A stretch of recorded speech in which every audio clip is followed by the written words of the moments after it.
Welcome back to Rainbow Classes. നമ്മൾ ഇന്ന് പഠിക്കാൻ പോകുന്നത് 9ാം ക്ലാസ്സിലെ ബയോളജിയിലെ 4ാമത്തെ ചാപ്റ്റർ ആയിട്ടുള്ള ബിഹൈൻഡ് മൂവ്മെൻറ്റിൻ്റെ 2ാമത്തെ പാർട്ടാണ്. അപ്പോൾ ആദ്യത്തെ വീഡിയോ കണ്ടിട്ടില്ല എന്നുണ്ടെങ്കിൽ അത് കണ്ടതിന് ശേഷം മാത്രം ഈ വീഡിയോ കാണാനായിട്ട് ശ്രമിക്കാം. അപ്പോൾ നമുക്ക് എന്ത് ചെയ്യാം, ക്ലാസ്സിലോട്ടേക്ക് പോവാം. അപ്പോൾ കഴിഞ്ഞ ക്ലാസ്സിൽ നമ്മൾ പ്രധാനമായിട്ടും ഡിസ്കസ് ചെയ്തത് ഡിഫറെൻറ്റ് ടൈപ്പ് ഓഫ് മസിൽസിനെ പറ്റിയിട്ട് നമ്മൾ കഴിഞ്ഞ ക്ലാസ്സിൽ ഡിസ്കസ് ചെയ്തിട്ടുണ്ടായിരുന്നു. ഇന്ന് നമ്മൾ പഠിക്കാൻ പോകുന്നത് ഹ്യൂമൻ മസിൽസിലെ ക്ലാസിഫിക്കേഷനെ പറ്റിയിട്ടാണ്. അതായത് ഹ്യൂമൻ സ്കെലറ്റൽ സിസ്റ്റത്തിനെ എത്ര തരമായിട്ട് ക്ലാസിഫൈ ചെയ്തിട്ടുണ്ട്, അവരുടെ പ്രത്യേകതകൾ എന്താണ്, അവ എത്ര എണ്ണമുണ്ട് എന്നുള്ള കാര്യങ്ങളാണ് നമ്മൾ പഠിക്കാൻ പോകുന്നത്. അപ്പോൾ ഇവിടെ നമുക്ക് ഇൻട്രൊഡക്ഷനായിട്ട് പറയാനുള്ളത്, എല്ലാ മനുഷ്യരിലും എല്ലാ ഹ്യൂമൻ ബീയിങ്സിലും muscles are connected either bone to or a cartilage. Muscle എന്ന് പറയുന്നത് ഒന്നില്ലെങ്കിൽ ഒരു ബോണായിട്ടോ അല്ലെങ്കിൽ ഒരു കാർട്ടിലേജ് ആയിട്ടോ ആണ് കണക്റ്റ് ചെയ്തിട്ടുള്ളത്. അത് നമ്മൾ ഇമ്പോർട്ടൻ്റ് ആയിട്ട് മനസ്സിലാക്കേണ്ട ഒരു പോയിൻ്റാണ്. എല്ലാ മനുഷ്യരിലും മസിൽസ് കണക്റ്റ് ചെയ്തിട്ടുള്ളത് ഒന്നില്ലെങ്കിൽ ബോണിലേക്കോ അല്ലെങ്കിൽ കാർട്ടിലേജിലേക്കോ ആയിരിക്കും. ഇവിടെ എഴുതിയിട്ടുണ്ട്, ഒന്നില്ലെങ്കിൽ ബോണിലോട്ടോ അല്ലെങ്കിൽ കാർട്ടിലേജിലോട്ടോ ആയിരിക്കും എല്ലാ മനുഷ്യരിലും മസിൽസ് കണക്റ്റ് ചെയ്തിട്ടുള്ളത്. അപ്പോൾ ബോൺ എന്താണെന്ന് എല്ലാവർക്കും അറിയാം, അസ്ഥി എന്താണ് എന്ന് നമുക്ക് എല്ലാവർക്കും അറിയുന്നതാണ്. പക്ഷേ എന്താണ് കാർട്ടിലേജ്? കാർട്ടിലേജ് എന്ന് വെച്ച് കഴിഞ്ഞാൽ എന്താണ് എന്ന് നമുക്ക് എപ്പോഴും ഒരു ഡൗട്ടുള്ള ഒരു പോർഷനാണ്. അപ്പോൾ കാർട്ടിലേജ് എന്താണ് എന്നതിനെ പറ്റിയിട്ട് നമുക്ക് എന്ത് ചെയ്യാം, ഒന്ന് നോക്കാം. കാർട്ടിലേജ് എന്ന് പറയുന്നത് ഒരു സ്മൂത്ത് ഫ്ലെക്സിബിൾ ആയിട്ടുള്ള ഒരു കണക്റ്റീവ് ടിഷ്യൂ ആണ് എന്തെന്ന് പറയുന്നത്, കാർട്ടിലേജ് എന്ന് പറയുന്നത്. ഇവിടെ നോക്കിക്കഴിഞ്ഞ് കഴിഞ്ഞാൽ ഇതൊരു ബോണാണ്, അതേപോലെ തന്നെ ഈ കാണുന്നതും ഒരു ബോണാണ്. ഈ രണ്ട് ബോണുകളെ തമ്മിൽ സെപ്പറേറ്റ് ചെയ്യാൻ വേണ്ടിയിട്ട് നമ്മുടെ നോക്കിയൊരു ബ്ലൂ കളറിലൊരു ഭാഗം കണ്ടാവും. ഈ ഭാഗത്തിനെയാണ് നമ്മൾ എന്തെന്ന് വിളിക്കുക, കാർട്ടിലേജ് എന്ന് വിളിക്കുക. ഈ കാർട്ടിലേജ് ശരിക്കും എന്തിനാണെന്ന് വെച്ച് കഴിഞ്ഞാൽ ഈ ബോണുകളുടെ ഇടയിലുള്ള ഫ്രിക്ഷൻ കുറയ്ക്കാൻ വേണ്ടിയിട്ടാണ് ഈ കാർട്ടിലേജ് ശരിക്കും ഉള്ളത്. അപ്പോൾ രണ്ട് ബോണുകൾ തമ്മിൽ അവരുടെ ഇടയിൽ ഒന്നും ഇല്ലയെന്നുണ്ടെന്നുണ്ടെങ്കിൽ അതെന്തിന് ഹെൽപ്പ് ചെയ്യും, ബോണ് തമ്മിൽ അങ്ങോട്ടും ഉരസിയിട്ട് അത് നശിച്ചു പോകാനുള്ള സാധ്യതയുണ്ട്. അപ്പോൾ അത് പ്രിവെൻറ്റ് ചെയ്യാൻ വേണ്ടിയിട്ട് രണ്ട് ബോണുകൾക്കിടയിലുള്ള ഒരു സ്മൂത്തായിട്ടുള്ള ഫ്ലെക്സിബിൾ ആയിട്ടുള്ള ഒരു കണക്റ്റീവ് ടിഷ്യൂസാണ് എന്തെന്ന് പറയുന്നത്, കാർട്ടിലേജ് എന്ന് പറയുന്നത്. അപ്പോൾ ഇതിൽ കറക്റ്റായിട്ട് കൊടുത്തിട്ടുണ്ട്, ഇതൊരു ബോണാണ്, അതേപോലെ തന്നെ ഇതും ഒരു ബോണാണ്.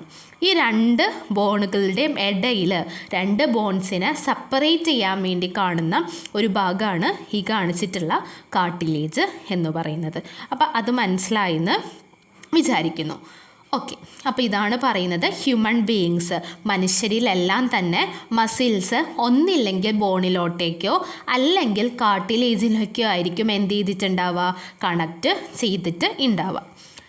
Diversity of movements are made possible due to the combined action of muscles and bones. അപ്പോൾ നമുക്കറിയാം ഡിഫറെൻറ്റ് ടൈപ്പ് ഓഫ് മൂവ്മെൻറ്റ്സ് ഉണ്ട്. ഡൈവേഴ്സിറ്റി ഓഫ് മൂവ്മെൻറ്റ്സ് എന്ന് വെച്ച് കഴിഞ്ഞാൽ എന്താ, ഡിഫറെൻറ്റ് ടൈപ്പ് ഓഫ് മൂവ്മെൻറ്റ്സ് ഉണ്ട്.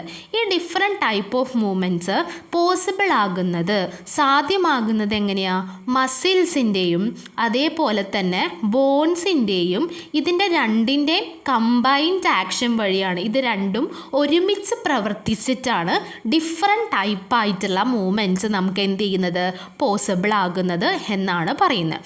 ക്ലിയർ ആണെന്ന് വിചാരിക്കുന്നു. Diversity of movements are made possible due to combined action of muscles and bones.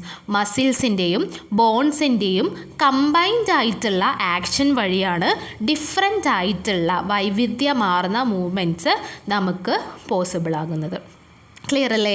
ഇനി അടുത്തത് പറയുന്നത് നമ്മുടെ സ്കൂൾ ലാബിലൊക്കെ നോക്കിക്കഴിഞ്ഞ് കഴിഞ്ഞാൽ അവിടെ നമ്മുടെ സ്കെലട്ടൻ്റെ ഒരു സ്ട്രക്ചർ നമുക്ക് കാണാൻ പറ്റും.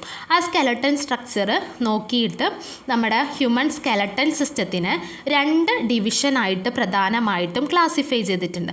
നമ്മുടെ ഹ്യൂമൻ സ്കെലട്ടൻ സിസ്റ്റത്തിൽ പ്രധാനമായിട്ടും 2 ഡിവിഷനാണുള്ളത്. പ്രധാനമായിട്ടും 2 ഡിവിഷനാണ് നമ്മുടെ ഹ്യൂമൻ സ്കെലട്ടൽ സിസ്റ്റത്തിലുള്ളത്. ആ ഹ്യൂമൻ സ്കെലട്ടൽ സിസ്റ്റത്തിൻ്റെ 2 ഡിവിഷൻ ഏതൊക്കെയാണ് എന്നാണ് നമ്മളിനി പഠിക്കാൻ പോകുന്നത്. വളരെ ഇമ്പോർട്ടൻ്റ് ആയിട്ടുള്ള പോർഷനാണ്, അത് നല്ല പോലെ മനസ്സിലാക്കാം. അപ്പോൾ നമ്മുടെ ഹ്യൂമൻ സ്കെലട്ടൽ സിസ്റ്റം എടുക്കുകയാണെങ്കിൽ അതിൽ പ്രധാനമായിട്ടും 2 ഡിവിഷനാണ് കാണുന്നത്. അതാണ് നമുക്ക് പഠിക്കാനുള്ളത്. നോക്കിയേ, നല്ലപോലെ മനസ്സിലാക്കുക. കാരണം ഈ ഒരു പോർഷനിൽ നിന്ന് എക്സാമിന് എപ്പോഴും ക്വസ്റ്റ്യൻ ഉണ്ടാവാറുള്ളതാണ്. ഇതിൻ്റെ എണ്ണം എത്രയാണ്, ഇതിൻ്റെ ഭാഗം എത്രയാണെന്നൊക്കെ എപ്പോഴും എക്സാമിന് ചോദിക്കാറുള്ളതാണ്. അപ്പം നല്ലപോലെ മനസ്സിലാക്കുക. ഹ്യൂമൻ സ്കെലറ്റൽ സിസ്റ്റം എടുക്കുകയാണെങ്കിൽ ഹ്യൂമൻ സ്കെലറ്റൽ സിസ്റ്റത്തിനെ നമ്മൾ പ്രധാനമായിട്ടും 2 ഭാഗമായിട്ടാണ് ക്ലാസിഫൈ ചെയ്തിട്ടുള്ളത്. First one is axial skeleton, second one is appendicular skeleton. Human സ്കെലട്ടനെ നമ്മൾ പ്രധാനമായിട്ടും 2 ഭാഗമായിട്ട് തിരിച്ചിട്ടുണ്ട്. ഒന്ന് axial skeleton, second one is appendicular skeleton. ഒന്ന് ആക്സിയൽ സ്കെലട്ടൻ എന്നും രണ്ടാമത്തത് അപ്പെൻഡിക്കുലാർ സ്കെലട്ടൻ എന്നും നമ്മൾ എന്ത് ചെയ്തിട്ടുണ്ട്, ഹ്യൂമൻ സ്കെലറ്റൽ സിസ്റ്റത്തിനെ ക്ലാസിഫൈ ചെയ്തിട്ടുണ്ട്. First one is axial skeleton, second one is appendicular skeleton. ഇനി എന്താണ് ആക്സിയൽ സ്കെലട്ടൻ, എന്താണ് അപ്പെൻഡിക്കുലാർ സ്കെലട്ടൻ എന്ന് നമുക്ക് നല്ലപോലെ നോക്കാം.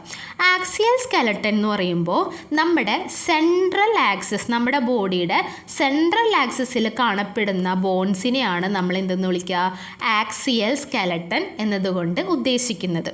It consists of the bones seen in the central axis of the body. നമ്മുടെ ബോഡിയുടെ സെൻട്രൽ ആക്സിസിലൂടെ കാണുന്ന ബോൺ എല്ലാവരും ആക്സിയൽ സ്കെലട്ടനിലാണ് ഉൾപ്പെടുന്നത്. ഇപ്പോൾ ഇവിടെ നോക്കിക്കഴിഞ്ഞ് കഴിഞ്ഞാൽ ഇത് നമ്മുടെ ഹ്യൂമൻ സ്കെലട്ടൻ്റെ ഒരു ഭാഗമാണ് ഈ കാണിച്ചിട്ടുള്ളത്. ഈ ഫിഗർ ഹ്യൂമൻ സ്കെലട്ടൻ്റെ ഒരു ഭാഗമാണ്. ഈ ഹ്യൂമൻ സ്കെലട്ടനിൽ നമ്മുടെ സെൻട്രൽ ആക്സിസിലൂടെ പാസ് ചെയ്യുന്ന എല്ലാ ഭാഗവും, അതായത് ഇങ്ങനെ സെൻട്രൽ ആക്സിസിലൂടെ പാസ് ചെയ്യുമ്പോൾ കിട്ടുന്ന എല്ലാ ബോണിനെയും ഒരുമിച്ച് നമ്മൾ എവിടെയാണ് ഇട്ടേക്കുന്നത്, ആക്സിയൽ സ്കെലട്ടനിലാണ് ഇട്ടേക്കുന്നത്. അതായത് നമ്മുടെ ബോഡിയുടെ സെൻട്രൽ ആക്സിസിലൂടെ കാണുന്ന എല്ലാ ബോണും ഒരുമിച്ച് നമ്മൾ ആക്സിയൽ സ്കെലട്ടനിലാണ് ഇട്ടേക്കുന്നത്.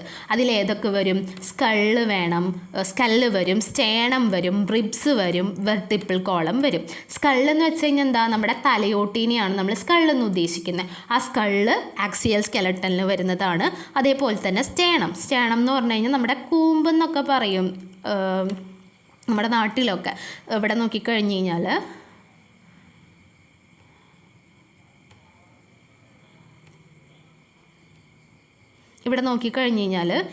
നമുക്ക് കാണാൻ പറ്റും, ഈ കാണുന്നതാണ് സ്റ്റേണം എന്ന് പറയുന്നത്. ഇനി അടുത്തത് റിബ്സ് എന്ന് പറയുമ്പോൾ ഇങ്ങനെ വരച്ചിട്ടുള്ള ഈ കാണുന്നതാണ് എന്തെന്ന് പറയുന്നത്, റിബ്സ് എന്ന് പറയുന്നത്. ഇനി അടുത്തത് വെർട്ടിപ്പിൾ കോളം എന്ന് വെച്ച് കഴിഞ്ഞാൽ നമ്മുടെ ഇവിടം തൊട്ട് ഈ ഒരു ഭാഗം തൊട്ട് നമ്മുടെ സ്കള്ള് തൊട്ട് ഇവിടം വരെ ഇങ്ങനെ വന്നിട്ടുള്ള ഭാഗത്തിനെയാണ് നമ്മൾ എന്തെന്ന് വിളിക്കുക, വെർട്ടിപ്പിൾ കോളം എന്ന് വിളിക്കുക. അപ്പോൾ ആക്സിയൽ സ്കെലട്ടൻ എന്ന് പറയുന്നത് നമ്മുടെ ബോഡിയുടെ സെൻട്രൽ ആക്സിസിൽ കൂടെ പാസ് ചെയ്യുന്ന എല്ലാ ബോൺസിനെയും ഒരുമിച്ച് നമ്മൾ ആക്സിയൽ സ്കെലട്ടനിൽ ഇട്ടിട്ടുണ്ട്. അതിൽ സ്കള്ളുണ്ട്, സ്റ്റേണുണ്ട്, റിബ്സ് ഉണ്ട്, വെർട്ടിപ്പിൾ കോളം ഉണ്ട്. ക്ലിയർ അല്ലേ? ഇനി അപ്പെൻഡിക്കുലാർ സ്കെലട്ടൻ എന്ന് വെച്ച് കഴിഞ്ഞ് കഴിഞ്ഞാൽ അത് നമ്മുടെ സെൻട്രൽ ആക്സിസ് ആയിട്ട് കണക്ട് ചെയ്യാൻ വേണ്ടി കുറച്ച് ബോൺസ് ഉണ്ട്. ഇത് consist of the bones which are connected to the central axis. നമ്മുടെ സെൻട്രൽ ആക്സിസിനെ കണക്ട് ചെയ്യാനുള്ള കുറച്ച് ബോൺസ് ഉണ്ട്. ആ ബോൺസിനെ നമ്മൾ വിളിക്കുന്ന പേരാണ് അപ്പെൻഡിക്കുലാർ സ്കെലട്ടൻ. അതൊക്കെയാണല്ലോ അപ്പെൻഡിക്കുലാർ സ്കെലട്ടൻ എന്ന് വെച്ച് കഴിഞ്ഞാൽ it consist of bones which are connected to the central axis. Central ആക്സിസിനായിട്ട് കണക്റ്റ് ചെയ്യാൻ ഉപയോഗിക്കുന്ന ബോൺസിനെയാണ് നമ്മൾ എന്തെന്ന് വിളിക്കുക, അപ്പെൻഡിക്കുലാർ സ്കെലട്ടൻ എന്ന് വിളിക്കുക. ഈ അപ്പെൻഡിക്കുലാർ സ്കെലട്ടനും 4 ടൈപ്പ് ഉണ്ട്. Pectoral girdle, pelvic girdle, fore limb, hind limb. ഏതൊക്കെയുണ്ട്?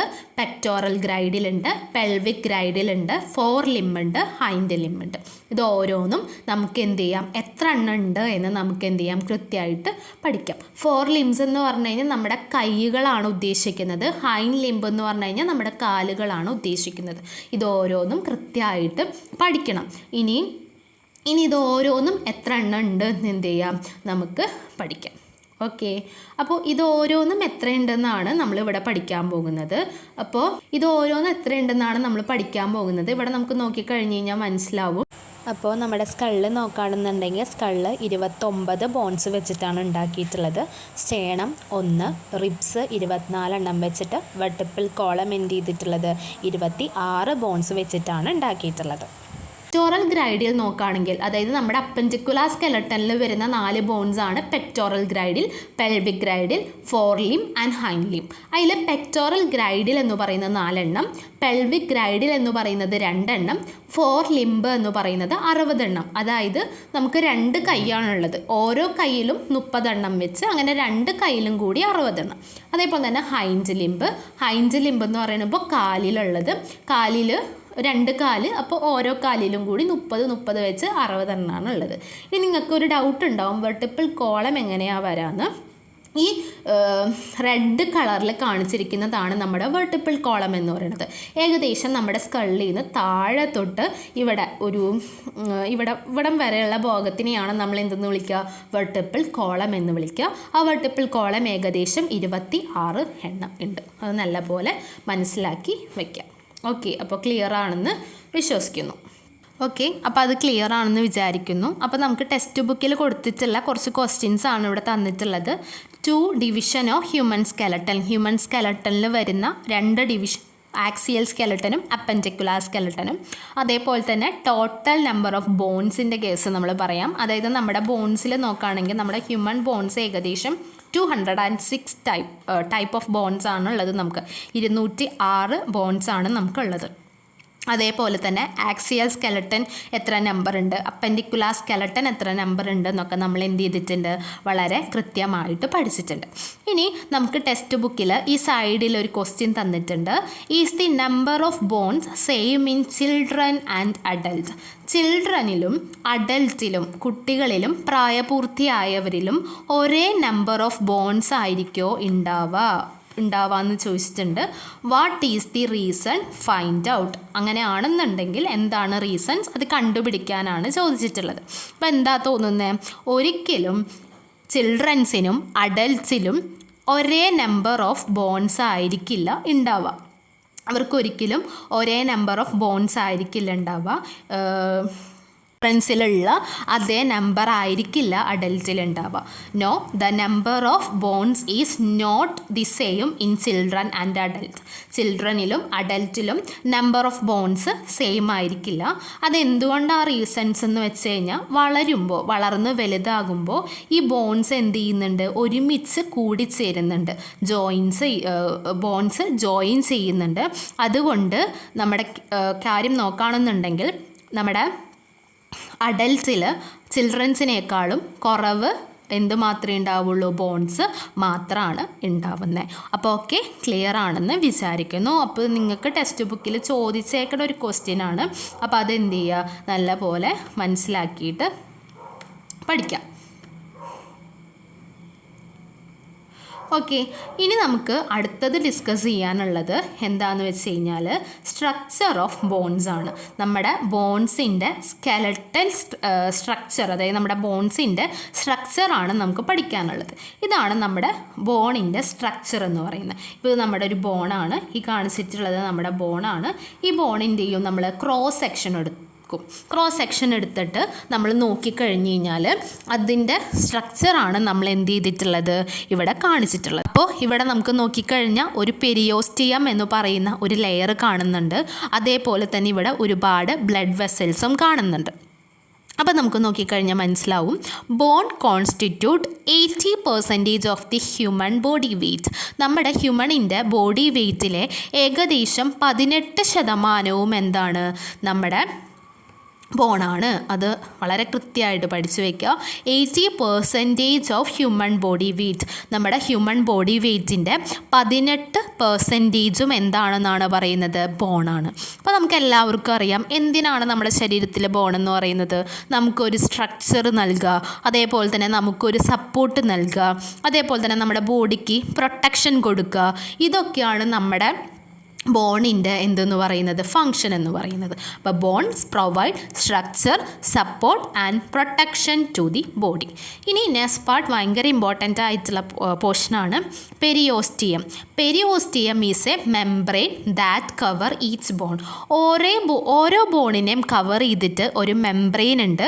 ആ മെംബ്രെയിനെ വിളിക്കുന്ന പേരാണ് പെരിയോസ്റ്റിയം. അപ്പോൾ പെരിയോസ്റ്റിയം എന്ന് പറയുന്നത് ഓരോ ബോണിനെയും കവർ ചെയ്ത് കാണുന്ന ഒരു മെംബ്രെയിനാണ്. അതായത് ഇവിടെ നമ്മുടെ ഫിഗറിൽ കറക്റ്റായിട്ട് കൊടുത്തിട്ടുണ്ട് പെരിയോസ്റ്റിയം എന്ന്. അതായത് ഇപ്പോൾ ഒരു ബോണാണെങ്കിൽ ആ ബോണിനെ കവർ ചെയ്ത് കാണുന്ന ഒരു മെംബ്രെയിനെ നമ്മൾ വിളിക്കുന്ന പേരാണ്, ബോണിൻ്റെ മെംബ്രെയിനെ നമ്മൾ വിളിക്കുന്ന പേരാണ് periosteum. Blood vessels, nerve, lymph vessels are found in bones. ഇനി ബോൺസിൽ എന്തൊക്കെ കാണുന്നുണ്ടെന്നാണ് പറയുന്നത്?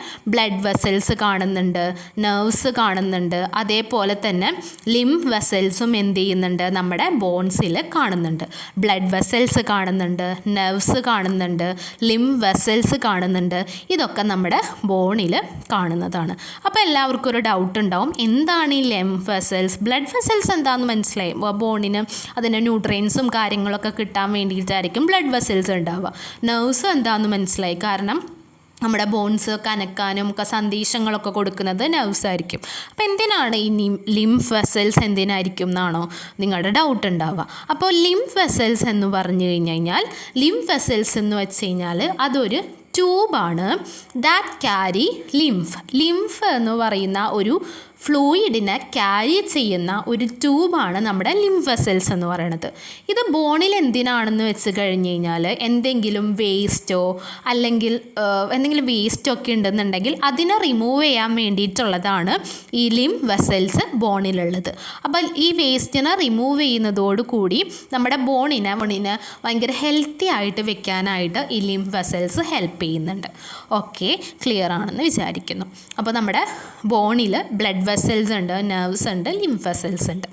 ഇനി calcium, phosphates, collagen proteins and salt provide hardness and strength to bones. അതേപോലെ തന്നെ നമ്മുടെ ബോണിൽ കാൽഷ്യം ഉണ്ട്, ഫോസ്ഫേറ്റ്സ് ഉണ്ട്, കൊളാജിൻ പ്രോട്ടീൻ ഉണ്ട്, അതേപോലെ തന്നെ സോൾട്ട് ഉണ്ട്. ഇതൊക്കെ ഉള്ളതുകൊണ്ടാണ് നമ്മുടെ ബോണിന് ഹാർഡ്നെസ്, ഭയങ്കര കട്ടിയും അതേപോലെ തന്നെ സ്ട്രെങ്ത്തും ഒക്കെ പ്രൊവൈഡ് ചെയ്യുന്നുണ്ട്. അടുത്തത് വളരെ ഇമ്പോർട്ടൻ്റ് ആയിട്ടുള്ള പോയിൻ്റാണ്, നമ്മുടെ ബോണിൽ കാണുന്ന സെല്ലിൻ്റെ പേരാണ് ഓസ്റ്റിയോപ്ലാസ്റ്റ് സെൽ. ഇമ്പോർട്ടൻ്റ് ആണ്, എക്സാമിന് ചോദിക്കും. ഓസ്റ്റിയോപ്ലാസ്റ്റ് സെൽ. ഈ ഓസ്റ്റിയോപ്ലാസ്റ്റ് സെല്ല് നമ്മുടെ ബോണിൽ കാണുന്നുണ്ട്. ഈ ബോൺ എന്താ ചെയ്യുകയെന്ന് വെച്ച് കഴിഞ്ഞാൽ, നമ്മുടെ ബോൺസിലോട്ടേക്ക് മിനറൽസിനെ ഡെപ്പോസിറ്റ് ചെയ്യും. Bones deposit minerals in the bones. ബോൺസിലേക്ക് മിനറൽസ് ഡെപ്പോസിറ്റ് ചെയ്യും. അപ്പോൾ അതെന്താകും? നമ്മുടെ ബോണിനെ കുറച്ചും കൂടി സ്ട്രോങ് ആക്കും. അതേപോലെ തന്നെ അത് ഗ്രോത്തിനും റിപ്പയറിനും ഒക്കെ എന്ത് ചെയ്യുന്നുണ്ട്? ഹെൽപ്പ് ചെയ്യുന്നുണ്ട്. അപ്പോൾ ഓക്കെ ആണെന്ന് വിചാരിക്കുന്നു. ഈ ഒരു പോർഷൻ നല്ല പോലെ മനസ്സിലാക്കുക. അപ്പോൾ ഹാർഡ്നെസ് ഓഫ് ബോൺസും ഫങ്ഷൻ ഓഫ് ഓസ്റ്റിയോപ്ലാസ്റ്റ് സെല്ലും ഒക്കെ നമ്മൾ എന്ത് ചെയ്തിട്ടുണ്ട്? ഡിസ്കസ് ചെയ്തിട്ടുണ്ട്. ഓക്കെ, ക്ലിയർ ആണെന്ന് വിചാരിക്കുന്നു. ഇനി നോക്കിയേ, ഇവിടെ ഒരു കുട്ടിയുടെ ഒരു സംശയമാണ് കൊടുത്തിട്ടുള്ളത്. Muscles are connected either to bone or to cartilage. Muscle എന്ന് പറയുന്നത് ഒന്നില്ലെങ്കിൽ ബോണിലേട്ടോ അല്ലെങ്കിൽ ഒരു കാർട്ടിലേജിലേക്കോ ആയിരിക്കും കണക്ട് ചെയ്തിട്ടുണ്ടാവുക. നമ്മൾ നേരത്തെ പഠിച്ചിട്ടുള്ളതാണ്. What is the difference between bone and cartilage? അങ്ങനെയാണെന്നുണ്ടെങ്കിൽ ഈ ബോണിൻ്റെയും കാർട്ടിലേജിൻ്റെയും ഡിഫറൻസ് എന്താണെന്നാണ് നമ്മുടെ അടുത്ത് എന്ത് ചെയ്തിട്ടുള്ളത്? ചോദിച്ചിട്ടുള്ളത്. അപ്പോൾ ബോൺ എന്താണെന്ന് നമുക്ക് എല്ലാവർക്കും അറിയാം. കാർട്ടിലേജ് എന്താണെന്നും ഞാനിപ്പോൾ ചെറുതായിട്ട് പറഞ്ഞു തന്നു. അപ്പോൾ ഈ കാർട്ടിലേജ് എന്താണെന്ന് വളരെ വ്യക്തമായിട്ട് നമുക്ക് എന്ത് ചെയ്തിട്ടുണ്ട്? ടെക്സ്റ്റ് ബുക്കിൽ കൊടുത്തിട്ടുണ്ട്. അപ്പോൾ നോക്കി, കാർട്ടിലേജ് എന്ന് പറയുന്നത് ഒരു കണക്റ്റീവ് ടിഷ്യൂ ആണ്. കണക്റ്റീവ് ടിഷ്യൂ എന്ന് വെച്ച് കഴിഞ്ഞാൽ എന്താ? രണ്ട് സംഭവങ്ങളെ കണക്ട് ചെയ്യാൻ വേണ്ടി ഉപയോഗിക്കുന്ന ഒരു ടിഷ്യൂ ആണ് കാർട്ടിലേജ് എന്ന് പറയുന്നത്. ഇതെന്ന് പറയുന്നത് ബോണിനേക്കാളും കുറച്ചും കൂടി സോഫ്റ്റ് ആണ്. അതേപോലെ തന്നെ ബോണിനേക്കാളും ഫ്ലെക്സിബിളാണ്. അത് ഓർത്ത് വയ്ക്കുക. കാർട്ടിലേജ് എന്ന് പറയുന്നത് ഒരു കണക്റ്റീവ് ടിഷ്യൂ ആണ്. അത് നമ്മുടെ ബോണിനേക്കാളും സോഫ്റ്റർ ആണ്. അതേപോലെ തന്നെ ബോണിനേക്കാളും ഫ്ലെക്സിബിളാണ്. ഇത് നമ്മുടെ എൽബോയിൽ, ആങ്കിൾസിൽ, നീസിൽ, അതേപോലെ തന്നെ റിബ്സിൻ്റെ ടിപ്സിൽ, അതേപോലെ തന്നെ വെർട്ടിബ്രേ ഓഫ് ദി വെർട്ടിപ്പിൾ കോളത്തിൽ, പിന്നയിൽ, tip of the nose and the trachea, ഇവിടെയൊക്കെയാണ് നമ്മുടെ എന്ത് ചെയ്യുന്നത്?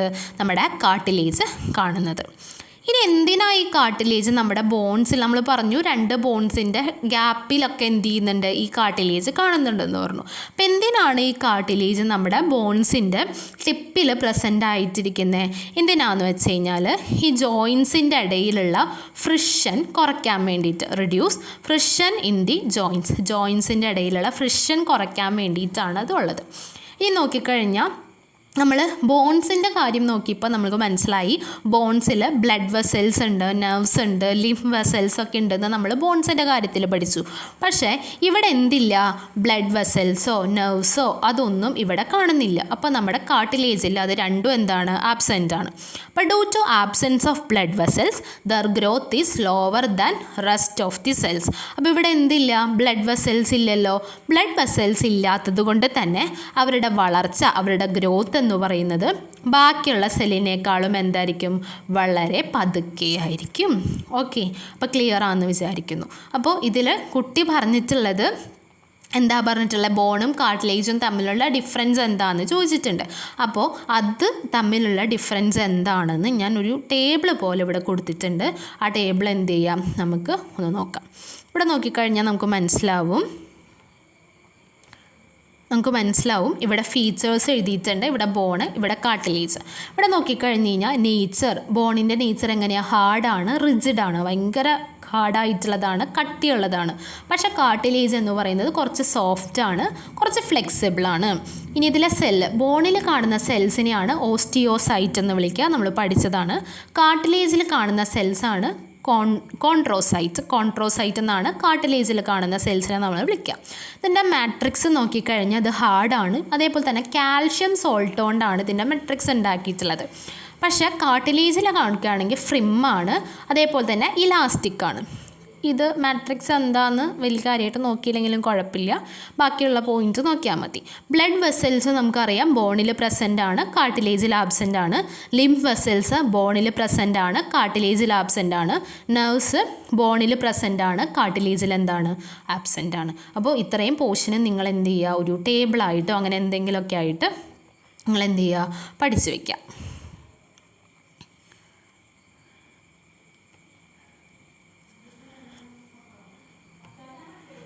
ഓക്കെ, ഇനി നമുക്ക് അടുത്തത് ഡിസ്കസ് ചെയ്യാനുള്ളത്, നമുക്ക് എല്ലാവർക്കും അറിയാം, നമുക്ക് മനുഷ്യൻ്റെ നോക്കിക്കഴിഞ്ഞാൽ അവർക്ക് എന്തുണ്ട്, ഒരു സ്കെലട്ടൽ ഫ്രെയിം വർക്ക് ഉണ്ട്. ഒരു അസ്ഥികൂടം വെച്ചിട്ടാണ് നമുക്ക് എന്ത് ചെയ്തിട്ടുള്ളത്, നമ്മുടെ മനുഷ്യരിൽ എന്ത് ചെയ്തിട്ടുള്ളത്, ബോഡി ഉണ്ടാക്കിയിട്ടുള്ളത്. അങ്ങനെയാണെങ്കിൽ എല്ലാ ലിവിങ് ഓർഗാനിസത്തിലും ഇങ്ങനൊരു സ്കെലട്ടൽ ഫ്രെയിം വർക്ക് ഉണ്ടോ, ഇങ്ങനൊരു അസ്ഥികൂടം എല്ലാ ആനിമൽസിലും ഉണ്ടോ എന്നാണ് ഒരു ക്വസ്റ്റ്യൻ ചോദിച്ചിട്ടുള്ളത്. എന്നിട്ട് നമുക്ക് ഇവിടെ താഴെ കുറച്ച് ഓർഗാനിസത്തിൻ്റെ പേര് തന്നിട്ടുണ്ട്. First one is grasshopper, second one is crab, third one is earthworm. Okay, അപ്പോൾ നമുക്കറിയാം, ഇത് കണ്ടപ്പോൾ നമുക്ക് ഏകദേശം മനസ്സിലായി എല്ലാ ഓർഗാനിസത്തിനും ഒരു സ്കെലട്ടൽ ഫ്രെയിം വർക്ക്, മനുഷ്യനെ പോലെയുള്ള ഒരു സ്കെലട്ടൽ ഫ്രെയിം വർക്ക് എന്ത് ഉണ്ടാവണം എന്നില്ല. സ്കെലട്ടൽ ഫ്രെയിം വർക്കിനെ നമ്മൾ വിളിക്കുന്ന പേരാണ് എൻഡോസ്കെലട്ടൻ.